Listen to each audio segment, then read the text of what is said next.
సచిన్ రాజ్ అత్యాధునిక world class physiotherapy treatment తో అన్ని రకాల నొప్పులకు శాశ్వత పరిష్కారం. సార్ నమస్తే సార్. నమస్తే అండి. సుందరరామరెడ్డి గారు, ఇప్పుడు హెచ్డిఎఫ్సి బ్యాంక్ వల్ల మార్కెట్లో బ్లడ్ బాత్ జరిగింది కదా, మరి సో దీన్ని నెక్స్ట్ లెవెల్స్ అనేవి, అంటే దీని సపోర్ట్ అనేది నెక్స్ట్ ఎంతవరకు ఉండొచ్చుంటారు, ఎక్కడ సపోర్ట్ తీసుకునే అవకాశం ఉందంటారు? రైట్. సో ఇది అంటే మన కోవిడ్ లో నుంచి మనం కనుక యాంకర్డ్ విడబ్ల్యూఏపీ కనుక చూసుకుంటే కనుక రఫ్గా 1400 దగ్గర స్ట్రాంగ్ సపోర్ట్ ఉందండి. యూజువల్ గా స్టాక్ మార్కెట్ ఏంటంటే వీక్లీ కానీ మంత్లీ కానీ చార్ట్ తీసుకొని ఎవ్రీ స్వింగ్ లో going to act as very strong support అనమాట. ఆ లెక్క చూసుకుంటే ఇది నియరెస్ట్ స్వింగ్ లో అనేది 1461 దగ్గర ఉంది, అక్కడ తీసుకోవచ్చు. కరెంట్ మార్కెట్ లో 1480 దగ్గర ఉంది, అంటే దగ్గర దగ్గర అది పడ్డా కూడా ఇంకా 100 రూపాయలు పడుద్ది వరస్ట్ ఫాల్ అంతా, కానీ కూడా పోవచ్చు. నెక్స్ట్ ఫర్దర్ ఇంకా డౌన్ అయింది అనుకోండి 1349 దగ్గర పడుతుంది, 1349. ఇంకా వరస్ట్ అనుకుంటే 1250 దగ్గర పడుతుంది. నేను అనుకోవటం ఏంటంటే 1400 దగ్గర వెరీ స్ట్రాంగ్ సపోర్ట్ ఉంది, ఎందుకంటే యాంకర్డ్ విడబ్ల్యూపీ ఎప్పుడు కూడా డెలివరీ బేస్డ్ ట్రేడ్స్ కి చాలా స్ట్రాంగ్ గా సపోర్ట్ అయ్యద్ది అనమాట అది. కాబట్టి యాంకర్డ్ విడబ్ల్యూపీ ప్రకారం ఏంటంటే ఇది 1400 దగ్గర వెరీ స్ట్రాంగ్ సపోర్ట్ తీసుకునే లాగా ఉంది. ఇష్యూ ఏంటంటే ఇండియాస్ నెంబర్ 1 బ్యాంక్, వరల్డ్ లో టాప్ 10 బ్యాంక్ అండి. అది ఇంట్రెస్ట్ మార్జిన్స్ బాగా తగ్గిపోతున్నాయి. ఇంతకుముందు లాస్ట్ క్వార్టర్స్ వరకు కూడా 4.2 ఉండేది, ఇప్పుడు అది 3.8 దాకా వచ్చేసింది. అంటే రాను రాను తగ్గిపోతున్నాయి. బ్యాంకులు బిజినెస్ చేసేదే ఇంట్రెస్ట్ మార్జిన్ మిగిలిద్ది అని. మనం బయట డిపాజిట్ చేస్తాం మనీని, వాళ్ళు దాన్ని వేరే వాళ్ళకి వడ్డీకి ఇస్తారు, రొటేషన్ చేస్తుంటారు. ఆ రొటేషన్ మధ్య వచ్చే మార్జిన్స్ మీద సర్వే అవ్వాలి వాళ్ళు. ఇప్పుడు అది మార్జిన్ తగ్గుతున్నప్పుడు ఉన్న బిజినెస్ పర్ఫార్మెన్స్ ఉంటాయి. అవునవును. అది రెండోది అంటే సైజు పెద్ద అయ్యే కొద్దీ ఇండియా అంత పర్ఫార్మెన్స్ ఉండదండి, సైజు పెద్ద అయ్యే కొద్దీ. అందుకని సైజు కూడా దానికి ప్రాబ్లం అవుతున్నట్టుంది. రెండు మెర్జింగ్ బెనిఫిట్స్ ఇంకా కనపట్టలేదు. యాక్చువల్ మనం అనుకుంది ఏంటంటే హెచ్డిఎఫ్సి రియల్ ఎస్టేట్ మొత్తం డివిజన్ వచ్చి దీనికి యాడ్ అయింది కాబట్టి అంటే పర్ఫార్మెన్స్ ఇంకా ఇంప్రూవ్ అవుద్దాం అనుకున్నారు, కానీ అది ఇంకా డిక్రీజ్ అవుతుంది తప్ప ఇంక్రీజ్ అవ్వటం లేదు. రెండోది వాళ్ళు చాలా అగ్రెసివ్ గా రిటైల్ లోన్ ఎక్స్పాండ్ చేస్తున్నారు, అదే టైంలో ఎన్పిఎస్ పెరుగుతున్నాయి. ఎన్పిఎస్ ప్రొవిజన్ కోసం 4000 కోట్లు తీసి పక్కన పెట్టారు అంటే లాస్ట్ టైం వాళ్ళు పక్కన పెట్టింది 2800 crores, ఈసారి 4000 crores పక్కన పెట్టారు. అంటే వాళ్ళకి డౌట్ అది రికవర్ అవుద్దో లేదో అని. అంటే అగ్రెసివ్ గా ఇచ్చే రిటైల్ లోన్స్ కూడా ముందు రోజులు ఎన్పిఏగా మారే ఛాన్స్ ఎక్కువ ఉంది. మార్జిన్స్ ఏమో తగ్గుతున్నాయి, అండ్ వీళ్ళేమో చాలా అగ్రెసివ్ గా ఎక్స్పాండ్ చేస్తున్నారు ఎంటైర్ ఇండియాలో. ఇంతకుముందు 8 kilometers రేడియస్ లో ఒక బ్రాంచ్ ఉండేది ప్రతి ఒక 8 kilometers కస్టమర్ కి. ఇప్పుడు వాళ్ళ టార్గెట్ ఏంటంటే 1 kilometer రేడియస్ కల్లా ఒక బ్రాంచ్ తయారు చేయాలని చెప్పేసి అగ్రెసివ్ వెళ్తున్నారు. లాస్ట్ ఇయర్ మొత్తం వాళ్ళకి 7000 బ్రాంచెస్ ఉన్నాయండి, ఈ సంవత్సరం 8000 బ్రాంచెస్. అంటే లాస్ట్ 1 year లో అంటే 1000 బ్రాంచెస్ ఓపెన్ చేశారు. ఓకే, అట్లా వాళ్ళ టార్గెట్ ఏంటంటే 1300 బ్రాంచెస్, 13,000 బ్రాంచెస్ ఇండియా మొత్తం ఓపెన్ చేయాలని వాళ్ళ టార్గెట్. ఒకవైపు బిజినెస్ లో మ్యాటర్ అని తగ్గుతుంది, అండ్ ఎంప్లాయీస్ స్ట్రెంత్ పెరుగుతుంది. ఎంప్లాయీస్ 2 lakh ఎంప్లాయీస్ అయిపోయారు, అండ్ బ్రాంచెస్ పెరిగే కొద్ది ఇంకా ప్రెజర్ ఎక్కువ వద్దని చెప్పేసి మార్కెట్ డౌట్ వచ్చింది అనమాట. దాంతో ఒక్కసారిగా మార్కెట్ డౌన్ జరిగింది. సెంటిమెంటల్ గా ఏంటంటే ప్రాఫిట్ బుకింగ్ స్టార్ట్ అయ్యి మిగతా కూడా అన్ని డౌన్ అయినాయి. సో అందుకని ఒక హెచ్డిఎఫ్సి రిజల్ట్ ఒక్కటే రీజన్ కాదు, కానీ అదైతే లీడ్ చేసింది, ఎంటైర్ ప్రాఫిట్ బుకింగ్ జరిగింది కాబట్టి మార్కెట్ డౌన్ అయింది. కాబట్టి ఈ టైంలో ఇన్వెస్టర్స్ దీంట్లో తీసుకోవచ్చు అంటే ఎప్పుడైనా ఏదైనా స్టాక్ లో కనుక పెద్ద రెడ్ క్యాండిల్ కనుక వచ్చింది అనుకోండి, రికవర్ కావడానికి మనసు పట్టిద్దండి, వెంటనే రికవర్ అవ్వంత ఈజీగా. అందుకని ఇమీడియట్లీ గా ఎంటర్ అయ్యే బదులు okay let them give enough time. దాని టైం కరెక్షన్ అంటాం మనం టెక్నికల్ గా. టైం కరెక్షన్ ఇచ్చేసి 1 or 2 months తర్వాత ఫర్దర్ పడకుండా ఉంది అంటే అప్పుడు మనం తీసుకోవచ్చు. ఓకే, బట్ కోవిడ్ ప్రైస్ కే దొరుకుతుందండి ఇప్పుడు. అంటే కోవిడ్ టైంలో ఉన్న పీఈకే దొరుకుతుంది ఇప్పుడు, అంటే లిటరల్ గా 19 PE దొరుకుతుంది. అంటే చాలా చీపర్ బ్యాంక్ మిగతా వాటితో కంపేర్ చేసుకుంటే. అండ్ మార్కెట్ లో ప్రస్తుతానికి ప్యానిక్ నడుస్తుంది కాబట్టి దూరంగా ఉంటాం అనేది వదిలేస్తే మంచి క్వాలిటీ బ్యాంక్ అండి, అందులో డౌట్ లేదు. ఈ ప్రైస్ దగ్గర and last 5 years average returns 5% ఇచ్చింది. బట్ ముందు రోజుల్లో హెచ్డిఎఫ్సి ఎంత స్పీడ్ పడిందో అంతే స్పీడ్ గా బౌన్స్ బ్యాక్ అయ్యే కౌంటర్ అనమాట ఇది. అందుకని మీరు ఎవరైనా కావాలంటే ఎస్ఐపిలో యాడ్ చేసుకోవచ్చు అండి. అంటే మనం అనుకున్నాం కదా 1400 దగ్గర కొన్ని స్టాక్స్ ని, మళ్ళీ 1340 దగ్గర కొన్ని స్టాక్స్, అంటే 1260 దగ్గర కొన్ని స్టాక్స్, ఇలా యాడ్ చేసుకోవచ్చు. లేదు అనుకుంటావా ఎంటైర్ బ్యాంకులు మొత్తాన్ని ఒక ప్యాక్ లాగా తీసుకుంటే బ్యాంక్ బేస్ లాంటి ఇంకా బెటర్. ఎందుకంటే సింగిల్ స్టాక్ రిస్క్ ఎవరు భరించలేరు. మనం ఏమనుకుంటాం లార్జ్ క్యాప్ స్టాక్స్ చాలా స్టేబుల్ గా ఉంటాయి, సేఫ్టీగా ఉంటాయి, వాటికి తక్కువ అనుకుంటాం. హెచ్డిఎఫ్సి బ్యాంక్ ఏం చెప్తుంది, ఒక్క రోజులో 9% పడింది, లార్జ్ క్యాప్ లో కూడా సేఫ్టీ లేదని చెప్తుంది.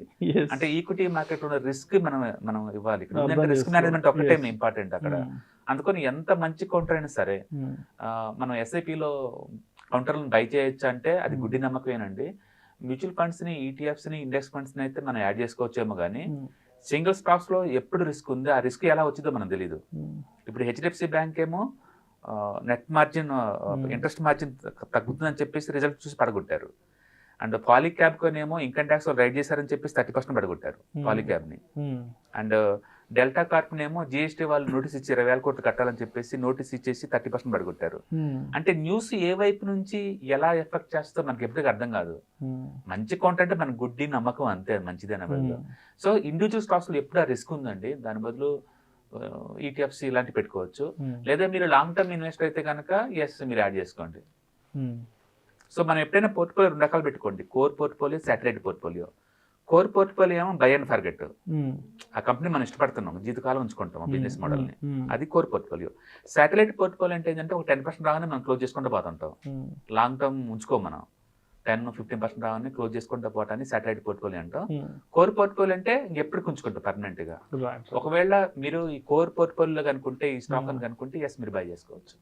సో ఇప్పుడు అదేవిధంగా ఇప్పుడు అంటే Jan 17th మార్కెట్లో జరిగిన ఈ బ్లడ్ బాత్కి సంబంధించి ఈ కమాడిటీ స్టాక్స్ కూడా, అంటే ఆయిల్ అండ్ గ్యాస్ కి సంబంధించి కూడా కొన్ని షేర్లు కూడా మార్కెట్ ని మార్కెట్ ప్రాఫిట్ బుకింగ్ జరిగింది అనేది ఒకటి ఆయిల్ అండ్ గ్యాస్ అని కాదు, ప్రతి సెక్టార్ జరిగింది. ఈవెన్ రియల్ ఎస్టేట్ కూడా జరిగింది. అంటే ఏ కౌంటర్లు అయితే ఎక్కువ మూవ్ అయినా ఆ కౌంటర్లు జరిగినాయి. అంటే పర్టికులర్ గా బ్యాంక్ కౌంటర్ల మీద అటాక్ జరిగినాయి. ఎందుకంటే లీడర్ బ్యాంకే ఇంట్రెస్ట్ మార్జిన్ ప్రెజర్ నడుస్తున్నప్పుడు మిగతా వాటి పరిస్థితి ఏంటనేది. యాక్చువల్గా ఈ బ్యాంక్ సెక్టర్స్ ఎప్పుడు ఊపొచ్చిందంటే ఆర్బీఐ కనుక వడ్డీ రేటు తగ్గితే బిగిన్ చేస్తే అప్పుడు పరిగెడతాయండి.